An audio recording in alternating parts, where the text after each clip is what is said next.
My name is Kate Stevens, and I'm a clinical therapist at FVInstitute. Today, we're going to be discussing the types of therapies that are best for childhood grief and trauma. Now, there are so many different types of therapies that can be used in helping a child process a loss or a traumatic event.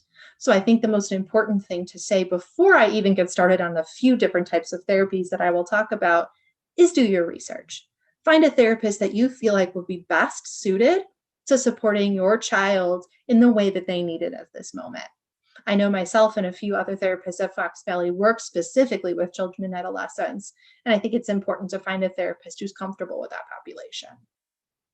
First type of therapy that I'm going to discuss is something called trauma-focused cognitive behavioral therapy, or TFCBT. This takes a lot of the core elements of cognitive behavioral therapy, such as how your thoughts and feelings affect the actions that you take in the moment, and ways in which you can change the ways you react to your emotions, so that way your thoughts and feelings don't control your everyday life. I'm sure many of us have heard of cognitive behavioral therapy before, but trauma-focused cognitive behavioral therapy brings in a lot of focus on processing the loss and the grief or the traumatic event that took place in a way that's more structured, more skill-focused, and a little bit more of a rigid style of therapy. If your child really likes structure and really likes specific things that they're going to expect each session, this is a great style for them.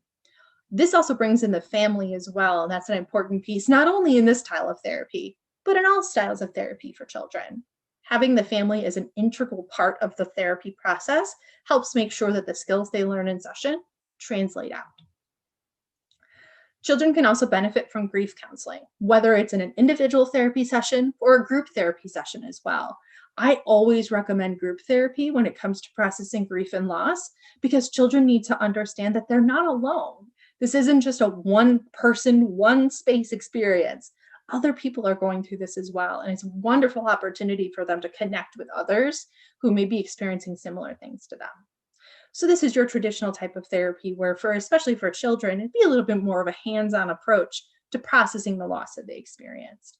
They'll still take away skills, but it's not as rigid and structured as a TFCBT.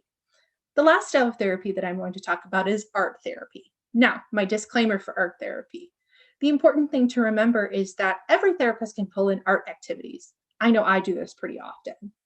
But in order to get specifically art therapy, I would recommend looking for a therapist who's a registered art therapist to make sure that that's their style of therapy that they use all of the time. It's not just pulling in art activities, it's using art in a way to help process the loss in a therapeutic setting. A little bit different. Again, do your homework, do your research, find a therapist that best suits your child's needs in this moment. I hope this was helpful.